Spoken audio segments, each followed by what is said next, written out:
So, galing ako kay IB.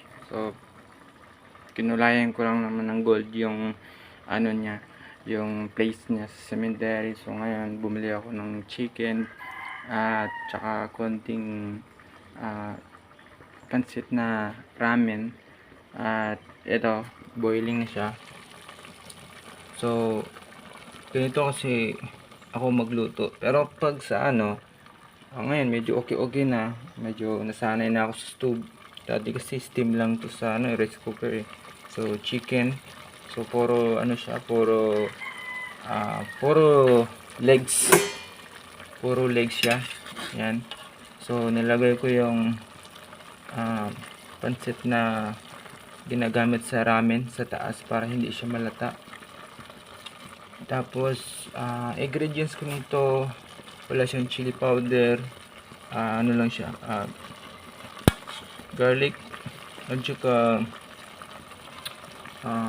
nor cubes kalahati, tsaka sauce, yan, para may kulay siya, and then kunting vegetable na oil na mantika. Una, syempre huwag nyo muna siyang lagyan ng tubig. Lagyan nyo muna, paboil mo muna siya ng siguro 2 minutes or 1 minute sa mantika at saka sa toyo. Tapos yun. So yun lang. So okay siya. Okay naman siya. Kung mapapansin nyo, mabango. Tapos ito yung legs. Yan. So bumibili na lang ako sa Gaisano. Kasi doon kasi kami bumibili na IB. Pag sa palengke, malayo na. So sa Gaisano okay na yan. So, yun lang yung natin, yung lifestyle.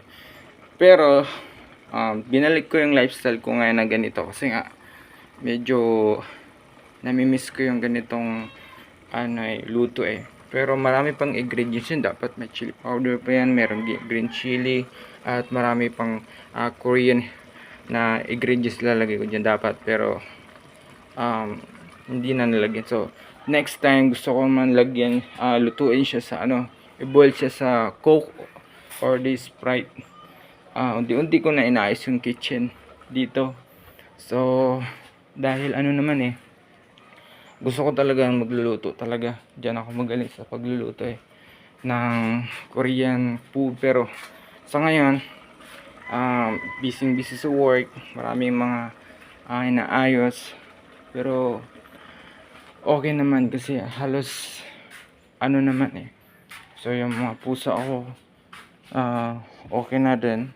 Cat food na sila. Cat food ang binibigay ko. Tapos yung sa mesa naman na ay kinulayan ko ng gold. Nilagyan ko muna ng 2 tiles. Pero siguro mga next month lalagyan ko na siya ng fiberglass. Lalagyan ko na siyang fiberglass. May quotation na lagyan dito ng frame at saka ng goma, kasi hindi siya pwedeng idiretso lang, kasi makikita nyo yung tiles na 60 by 60 hindi pantay.